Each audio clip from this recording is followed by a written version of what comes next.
Today on the Canadian Way, the 2021 Mazda 3 GT Turbo all-wheel drive. Why that it has such a long name? Bonjour, hi. I've borrowed this Mazda 3 GT all-wheel drive turbo from Steven. What is the Mazda 3 GT turbo all-wheel drive? Well, what it isn't is a Mazda speed. What it is though is simple. Mazda right now has a build quality superior to every competitor in its class. They're very close to be considered high-endish. So what they did is that they take their regular Mazda 3 GT, which is the fully loaded model, and add all-wheel drive and a turbo engine.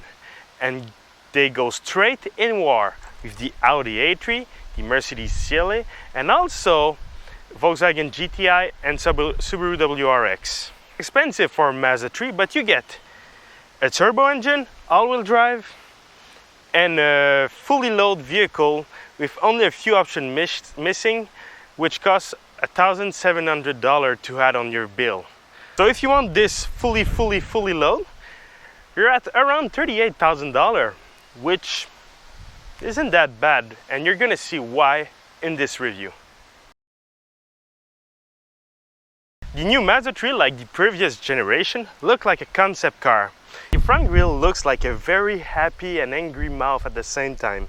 It wants to swallow everything, and it's made out of very nice plastic and it sounds very good. Listen, this is Santana. You also have your front Mazda logo, which has adaptive cruise control sensor integrated in it. On the side you got that really swoopy profile with piano black plastic around the windows to make it look high-endish, and you got this massive C-pillar that I'm gonna talk about in the driving review. The Mazda 3 GT comes with 18-inch wheel and two 15/45/18 tires they are sadly expensive to replace. At your Mazda dealer, you can choose between 5 styles of wheels, which is pretty cool. And again, it's very stylish and it has that bobbly butt. By the way, ladies, I'm still single. A way to distinguish your Mazda 3 GT all-wheel drive from the other Mazda 3, you have your all-wheel drive badge here, you have your turbo badge here, and your Sky Active G here. Beginning the interior with the trunk, like always. The trunk is an automatic, but it's very easy to use. I prefer it like this way personally. Anyway, with the seats up, this trunk has 569 liters. 69. It is pretty big and roomy, pretty practical, and very deep. Very good job on the trunk. Another nice feature about the tailgate, you have your bottom over here to lock the door before you leave. So you press on that, lock the door. Now the car is locked. Well, it's not because the key are in it, but it was an attempt. Another sad thing about the Mazda 3 trunk is that you can't lower the seat with a bottom in the back. You need to go in the front, absolutely. Or if you're tall like me, you can reach it over here, but it's complicated because of the B-pillar. Down the car, I have 1,234 liters of cargo space, which is better than the CX-30, which is $2,000 more expensive and drive less good, and I'm gonna stop there because my sister's gonna kill me. The end result of that is that you can fit a dishwasher in it, but sadly it's not Cinepark approved. Like the Mazda CX-30, the Mazda 3 still has this cheap cartoon luggage cover that really doesn't feel that high-end, and it's sad. Getting in the rear seat of the Mazda 3, the door open at 90 degrees, which is perfect, but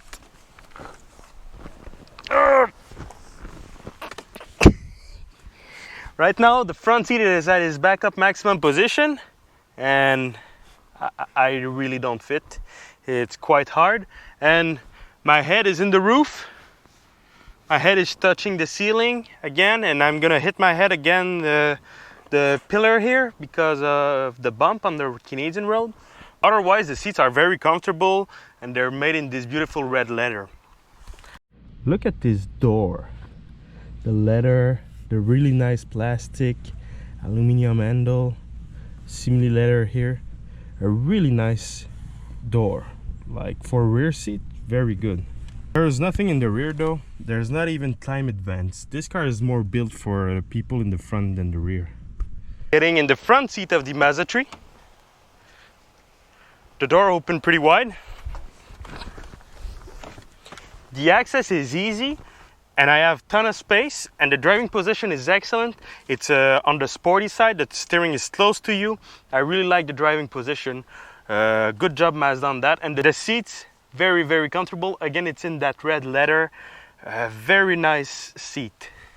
Like I always say in every Mazda review, Mazda right now is killing it for the interior. This interior looks really nice. It has leather everywhere. Nice plastic, metal, aluminum. Really, really good job, Mazda. And the front door look very nice. It has this Bose application here, all in aluminum with this door handle in aluminum. You got leather, a very nice plastic again. But the thing is, that's why I like reviewing dirty car. Look, all the dust gets stuck there. It doesn't look really nice. A little storage space here to put your drugs. You also have memory seats, which is really cool, and it's next to the steering wheel just over here. It's very simple to use, very easy to have access. Really nice feature, when you press on view, some camera appears in your screen. This is the front camera with a 360-degree view. Front camera but lower from the bumper. Side camera. It's very nice, very useful. Steering wheel is gorgeous, very nice to hold. Built in that simili leather, and you have all these bottom in aluminum. It's feel very great steering. You have your cruise control with key plane assist and radar cruise control, which is probably the best invention in the world. You even have a heads-up display that shows you your speed, but sadly you can't control any function with that heads-up display. This is the famous climate control from Mazda. I'm just gonna pass quickly because if you saw my CX-30 video, it's the same. The controls are very easy to use, very simple. You also got your heated seat, heated steering here. A very nice system, but we prefer tune-up like always. You also got the famous infotainment system of Mazda, which I don't like. I really wish Mazda get rid of it. I won't cover it because I cover it in the Mazda CX-30 and Mazda 3 review from the last year. But it's not the best system, very complicated for no reason. I wish that Mazda get rid of it. The GT trim comes with a Bose sound system, and it sounds very good. Holder are not at the best place you can have it though. It's kind of intrusive, and you're gonna knock it over on the dash. Storage space is really small in the center console, and you have to pull it back to open it, which means you're gonna hit the knees of the guy sitting in the middle and the back if there's somebody. Seats are very comfortable, supportive, and look very attractive. Really, Mazda, nice job on that. Under the hood of the Mazda 3 GT Turbo, you're gonna find the Skyactiv G turbo engine. The G stands for Gino Chouinard.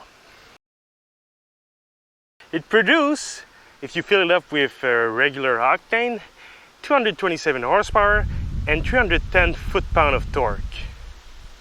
But if you fill it up with Supreme gasoline, you're gonna get 260 horsepower and 320 foot-pound of torque. As you can see, they have mounted the turbo straight after the engine head, so you don't have a ton of room over here, sadly. The only way to take out the turbo is probably by taking out the subframe under the car, sadly. It uses a all-wheel drive system which uses torque vectoring, which is very good for the handling, and it is also matched to a 6-speed automatic transmission, and you're gonna average 10 city, 7.3 highway, 8.8 mix. Quotes are from the government. The owner of that car averaged 10.3 liter per 100 kilometer, which is kind of a lot.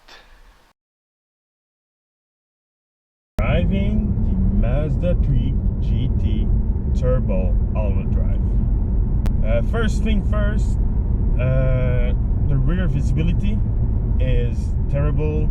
The blind spots are huge. The design they chose is questionable on that point because it doesn't feel safe in the back. Second thing you notice, the sound editing is excellent, and really it drives like a regular Mazda 3 for now. When you're on everyday driving, just drive like a regular Mazda 3 GT. Comfortable, fun to drive, very nice driving precision, smooth, very nice. Where you're gonna see a difference is when you ask for a little more. The all-wheel drive provides traction and the turbo gives power. So for example, earlier I was accelerating to around 4,000 RPM and the car was moving a lot quicker than the regular GT. Now let's see what is what. Oh, it pulls. Oh, the acceleration are very quick, the transmission is very fast, torque arrive instantly, very quick on torque. I'm surprised, no lag, no turbo lag. Now let's see how it handles. Oh wow, Mazda, you did a great job with that chassis. Having all-wheel drive with all that power make this car handles very great. It's really nice, it's fun, it's stable, it's really nice. Combined with the superb steering that Mazda always puts in their car, very precise, a really nice driver's car. The only drawback is the transmission. I wish it was manual. If it was manual, that would be just such a blast. But it's unavailable, it's only automatic. Right now I'm at traffic light, people are driving around. You can really see the sound deadening is very good. So to conclude, Mazda take the Mazda 3 GT, which is already a great car, and had what every Canadian people wants. All-wheel drive and power. It really transformed the car in a great way. Is it capable to rivalize with the CLA or the Audi A3? Yes, it is. I will have no question it would be on my shopping list if I have to buy one of these three. $40,000 for a Mazda 3? Oh. Really? Oh, I forgot you were on that side. That $40,000 for a Mazda 3? Yes. Give me the great, the best argument you can give me for $40,000. If you compare it to the regular GT, the trim and the interior is even better finish. You're playing with the Mercedes A-Class and the Audi A3 for $40,000. So you got a choice. You pay $40,000 and you get a fully loaded Mazda 3 with a ton of equipment and a very nice build quality, or you pay $55,000 and you get an Audi A3 and a Mercedes A-Class with the same equipment. So you pay for the name. What do you want? Simple. The Mazda 3 is Hush Puppy and the Audi A3 is Nike. You have that bad infotainment. I know. That's where the that's where Mazda right now is bad. I mean, if they could only put a good infotainment system in those cars, there would be no argument to go anywhere else. Yeah. Because seriously, that infotainment it's not as bad as Lexus, but it's not that great. The infotainment system is the big letdown. The build quality, wow. Yeah. Performance, wow. Comfort, wow. Driving experience, wow. I'm gonna go approve. I mean, yes, the infotainment is bad, but it's $15,000 less than the rival. Yeah. What do you want more? At the end of the day, you're gonna arrive at your McDonald's and you're gonna watch the ladies at the cashier and you're gonna be like, look at my Mazda 3. Instead of bragging about your Audi. But Canadian approved.